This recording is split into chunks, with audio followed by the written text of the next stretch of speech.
really am. I know this pandemic, though, has definitely changed up your creativity and your artistry. So I want to know, how has this pandemic affected you and your music, or just how did it affect you? Sure. So I've been spending a lot more time writing, and a lot more time, yeah, writing and recording, which is great because actually I was kind of planning on doing this around, that's time anyway. Yeah. But now I really, especially have the time to really dive in. So that's actually been a blessing. Definitely the beginning of pandemic, it was rough for everybody. I mean, we've all had gigs canceled. I actually, when the lockdown began, I was in St. Louis for a gig, and there was speculation of whether or not it was gonna still be on, and it was on, and it was like, it's so funny because I'm like, I haven't seen that many people in one room in a long time since that day, since that night. I mean, there were, I don't know, probably about maybe 150, 200 people, and some people had masks, some didn't. I remember there's talk about like, well, let's move the tables apart a little more. So they did spread the tables out. But I mean, it wasn't social distance. Nobody was really doing it yet, but there was talk about maybe we should, maybe we might, there might be a lockdown. I don't know, but it wasn't happening yet. We did play the gig. It was a banquet gig, people danced, had a great time. And it was like 3 days later. So this was my birthday week. My birthday is March 9th. Now, remember the tornado had happened in Nashville about a week before that, I think. A week or two right before that. So I planned to go. I had this gig in St. Louis, and I went there. My family was there. Planning to spend a week, versus just the weekend, spend more time with my family since I just had my birthday. I took off work and blah, blah, blah.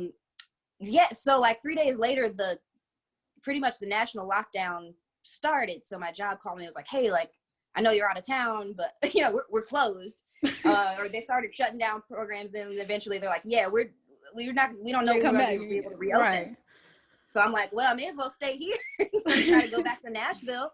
So I spent really about almost 2 months in St. Louis. And it actually, in a way, even though, we were all processing and figuring things out, the healthiest quarantine, like healthy in a sense of,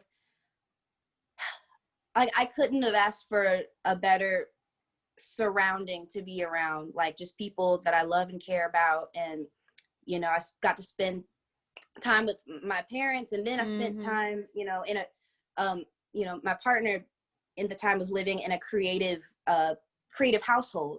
So there were about 5 creatives that lived there that, I mean, all kind of art and music. And that it was this tight knit, like family, creative household. And I spent really a bulk of my quarantine time there, quarantined with them.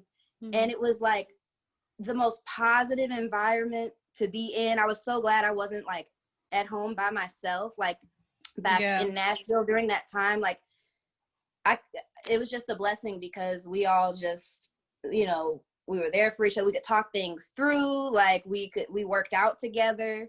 We would do yoga together. We would meditate together. We would create together, like music and art. And it was just, I'm like, what a blessing. Like I didn't see that coming. I didn't know that's what my life was going to be for a couple months, but I was so glad that it happened. And in that environment, for me, it was very healthy. Versus, being in an environment where it's like the news is on all the time. And you're just worrying and your anxiety's going up. Yeah. What is going on? And there's still anxiety, but you have people to like talk through those anxieties with. And I did therapy via Zoom or, program like Zoom, Yeah. And it was just like, wow, we're all just processing. So yeah, quarantine was wild for me. And where I was living, there was also a studio. So it was kind of like the best case scenario. Now the first couple weeks, it affected me because I didn't feel inspired to create anything. I tried and I wanted to, and I kind of beat myself up about it because I'm like, well, I have all this time. I should be creating. Why don't I feel anything? Why do I feel numb? But I mean, it's okay to feel numb, like there was a lot with the quarantine, and also, at the time there were a lot of protests. There was a lot going on at that time, and I was feeling numb, and I was like, I want to feel something else. I want to create and I want to write, and I just couldn't. for at least a few weeks. After that, then, the block, went away, it and just can't, I was yeah. able to. And I get it, because Yeah. this pandemic definitely hit a lot of people in a lot of different Yeah. ways. And when it comes to artists, it's crazy to see an artist such as yourself. You go from going to these stages and having all these events to now it's all virtual, and you're having to Yeah. find different ways to gain your content. And you've done a great job in staying up to date with your social media and your artistry. So I Thank was you. able to actually, because for me, like I said, it put me through the pandemic put me through a lot of bad and good moments, like up and down, up and down. Yeah. But looking at your social media throughout that time, I was like, oh my gosh, I'm dreaming. Like I thought I was outside with rollerblades. Like I felt so Yeah. now look, I'm not going to get in rollerblades though. I'm not doing that, Morgan, with you. No, ma'am. I'm not going. I'm waiting on you. We're not doing this. We're Let's not go. doing this. So I do want to talk about, though, you talked about the protest and this, that, and the third. You are, and I told you how I love you for this. You're an artist that use your platform to voice your opinions and to just be a voice. You find that importance. And I want to know, why do you feel that's important? And what are those different things that's very important to you, the different subjects that you love to talk about? Sure. I think it's super important to use, if you have a platform, to use it. No, I guess as an artist, you're not necessarily obligated to, but you should. If you have a platform, take that energy, take that positivity, take the voice that you have and apply it, in the ways that really connect with you and connect with others in a healthy way. So for me, it's really important, to, and not just through music, but just as an artist in all things that I'm involved in, for it to connect on that deeper level, positivity and love and, justice and, Yeah. all of these things that are very necessary and important. And as long as I have a voice, I'll continue to use that voice. Yes, I love Yeah. that. And one of the songs that I told you I have on repeat that definitely does that is your song "No Time." I Thank you. I listened to it, and a lot of people just listen, but you have to be able to actually look up the words and figure out what does it mean to you. And for me, it really meant that we don't take out the time to solve the problems. We spend more time just mad at each other than realizing that we need to have a solution. And one of the Yeah. things that you say, I had to write it down, is rather be on our phones than deal with each other. Yeah. What a powerful statement. So I want to know, where was your mindset for this song, and how do you feel? What do you feel like is the solution to our problem? Ooh. So like the mindset of writing that, I'll tell you, I wrote that with a friend of mine, Nick Lascano, and we'd gotten together. We'd written several things before. It was another session we got together.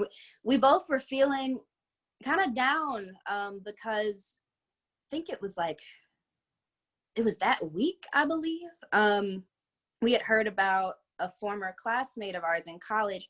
Now, I didn't know him personally. Mm-hmm. We had a lot of mutual friends, but he had actually been shot and killed and robbed coming home after a gig late one night. And it really touched home, because we're like, that literally could have been any one of us. We play gigs all the time and come home by ourselves late, and unload the car, or it could be anybody. And so it just really sucked. We were really thinking about that, and talking about it, and it hit home, and there was a lot of talk on both sides about what was going on. And some were inserting some racist views into the situation, which it's there. Go ahead. It was go just ahead. it was a Go heavy ahead. it was a heavy conversation, heavy day to process, what had happened, and it was heavy, because one, we felt like damn, that could have been any of us. But it kind of this is somebody that, even if we didn't know him personally, we knew a lot of people that did and worked with people that did. Mm-hmm. And I'm sure we're in the same classrooms. That could have been any of us. And then, you know, those that had committed the murder, it's like, well, damn, on their side, it's a difficult situation as well, because it's like, well, you have kids, you know, 12, 13, 14 running around with guns robbing, and it's like that's so deep rooted, because it's like, you know, what's going on at home, you know, what is the deep rooted issue? Why do these kids feel like, you know, this is what they need to be doing, you know? And then it goes down to, you know, a lot of deep rooted issues. What could drive a child to pick up a gun and find solace in it? Yep. To do that. Yeah. And we go to the parents, we go, you know, there's a lot, it's just rough. So anyway, so we were thinking about that and discussing that, and it's, at first we were, you know, we had been in the mindset all week to write a dancey tune, and then this happens, and we're like, damn, like, you know, we don't feel in that happy place at all. It's like, you know, maybe we should write, if it feels comfortable, let's write about it, let's see what comes to mind. And so that day we wrote No Time, and in that song, just talking about how disconnected we really can be from each other, and we really need to do something about that, to bring it together. You know, we're all guilty of it, but yeah. Right, like being in our phones 24/7. One, it's mentally draining. It is. Truth. And two, it's like we're not being present with the people we care about, as present as we can be, really. So yeah, and then of course, you know, gun violence, that was heavy on our minds too, so we touch on that. But and then also we touch on, you know, the child that has this upbringing that they feel like they have no other choice to, they feel like this is what they need to be doing, so that's rough too. Mm-hmm. So we, you know, just kind of got it all out on the table with that one, with some 80s pop inspo, and it's definitely, you know, it's a hit. It's definitely a hit, and I think that you took a situation, you took a situation for a song, and you made this one situation, the song for one situation actually fit for 1,000 different other ones, because there is a problem going on. There is a problem where we're losing track of self. We're losing track of our children. We're losing understanding of self. You know, I talked to you about how a lot of people lose their identity when it comes to social media. They feel this right here, where's my phone? This right here is my identity. This is all I need for someone to understand who I am. And it's like the phone has to go away at some point. AT&T shut down, baby girl. We didn't have our phones. So who were you then? So yeah, I love how your song allows us to remind ourselves, yo, we need to spend more time reconnecting. And I think that with this pandemic and with this new year and all that's still going on, it's definitely the song for this year, and a great song that helped us through last year. So I appreciate you for No Time. And with No Time, you also had Till It's Over, which made me mad because I don't want him. So when I heard it, I was like, I still hit delete, but it definitely was a helpful reminder for me that I need to accept love and all of its capacities, and allow myself to remember that though you're getting over a past pain, the pain from the past does not have to be the pain in your future. It doesn't have to be that. Yeah. And and you don't have to live out all those different bad memories through the present person that's standing in front of you. So was that where did you, like, who's this new bae that this had to bring up this song Till It's Over? What was going on with that one? Yeah, so Till It's Over, that's so fun. That I wrote with my friend Hayden Coleman, who also produced the track as well. Man, it's real. You know how you kind of thinking about, right, like all of the love can be very, very complex, you know. and we all go through it. You know, my mom always told me you're gonna kiss a lot of frogs. Come on, You frogs know, and some up ducks until, and you geese know, and all of them and so giraffes. They all exist. right. I said and giraffe. They all Okay. exist.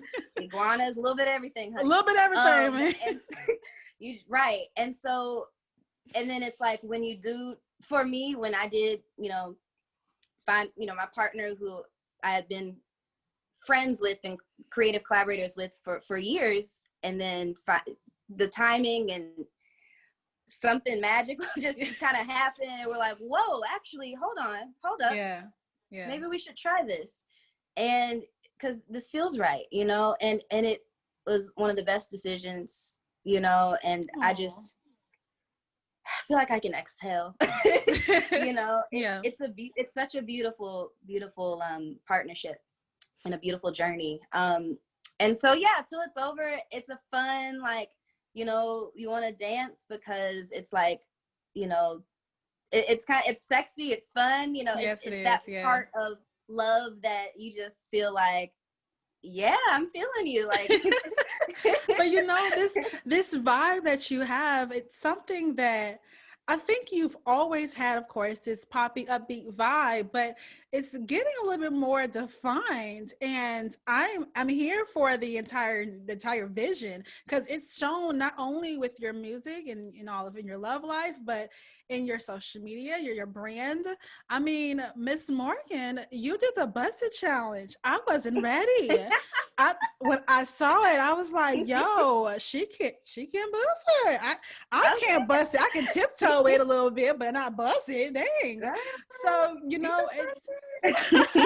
So I want to know, you know, this new brand of yours, the redefining of it. How is that process going? Yeah, it's been a really important process, you know, as I'm continuing to grow and learn on my journey in my career, how important it is to define your brand. And, you know, for me, it was especially solidifying, you know, my brand, and a little bit of reintroduction, you know, outside of just the music, like as an artist, as a creative, as a whole, you know, what are the movements that are important to me? What are the topics that are important to me? What do I want to say when I'm gone? You know, when I'm dead and gone, like, what do I want people to remember about Morgan Bosman, you know, as a person and as an artist? Because they do intertwine. So yes, I've been a lot more conscious about, you know, building my branding, rebranding my artistry, and just all the different, you know, facets that are a part of me and a part of what are important to me, including music and also outside of music. But as you said, it all comes together, the Morgan self and the artist. So I want to know, how has the rebranding for the artist, how has that helped or affected yourself?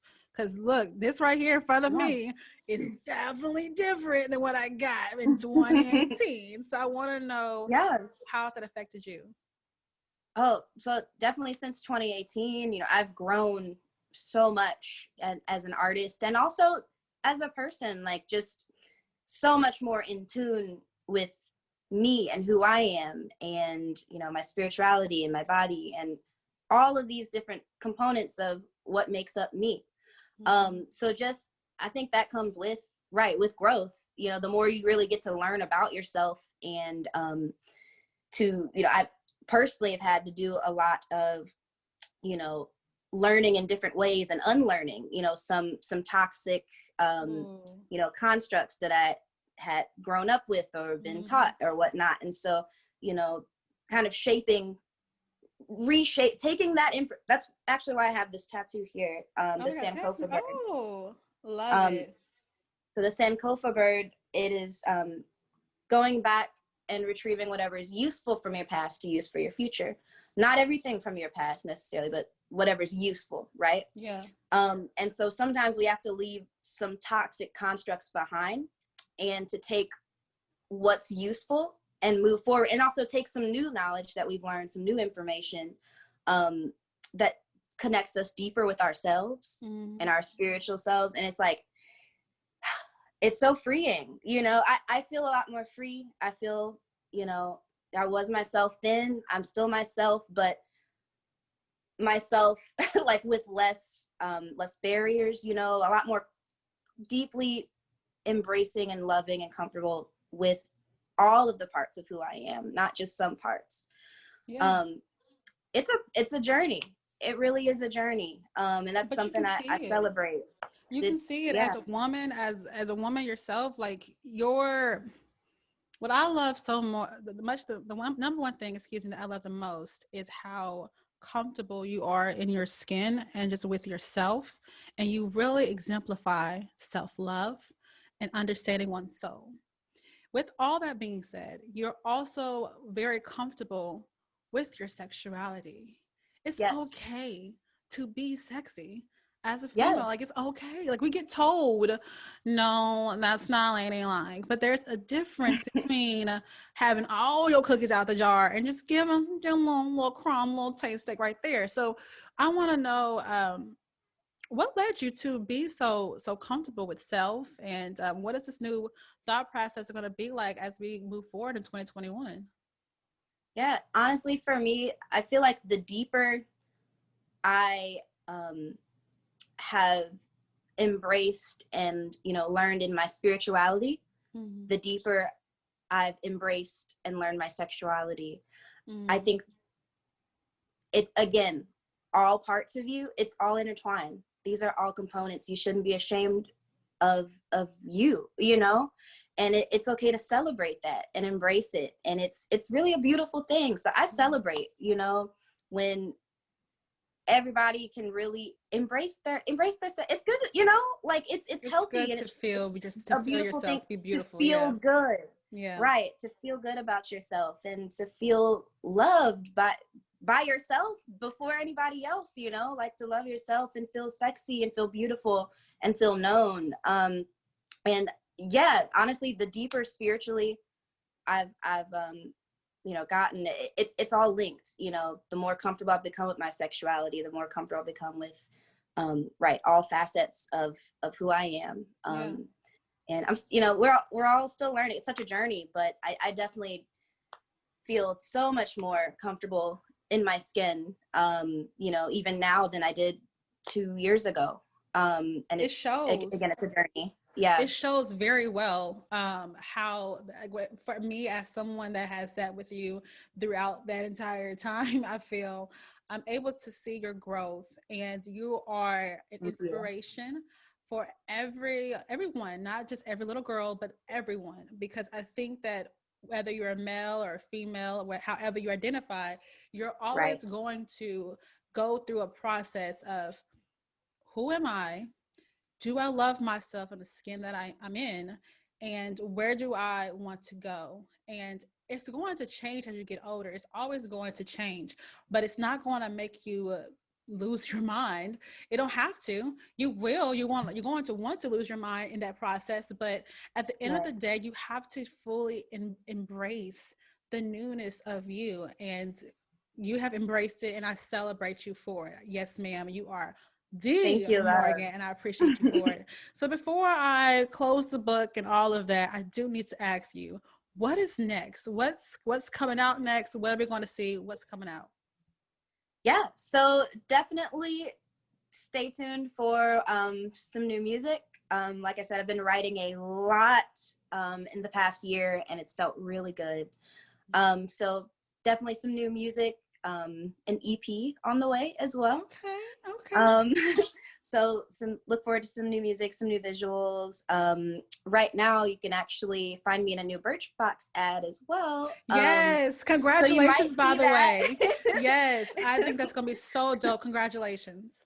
Thank you. And yeah, just some more really true and fun and interesting content to go along with all those projects. But yeah, definitely continue to follow my journey, and I've been following your journey, and I'm very inspired. Eboné, like, it just feels so good to be talking with you again. Like, you know, Girl, it's really cool. So I'm proud of you. thank you. Y'all makes me want to cry. No, like no, I'm very transparent with everything that I go through. There's some things that people don't know, but I think that for the most part, everybody knows that I've been going through a lot when it comes to career and weights and just me. And so I thank you so much for that, and I appreciate you. And also, can you go ahead and drop out your social media? Like, how can we follow you? Where can we find your music? All of that. Definitely. Music can be streamed anywhere you like to stream music. So at Morgan, Bosman, at Morgan Bosman on Instagram as well.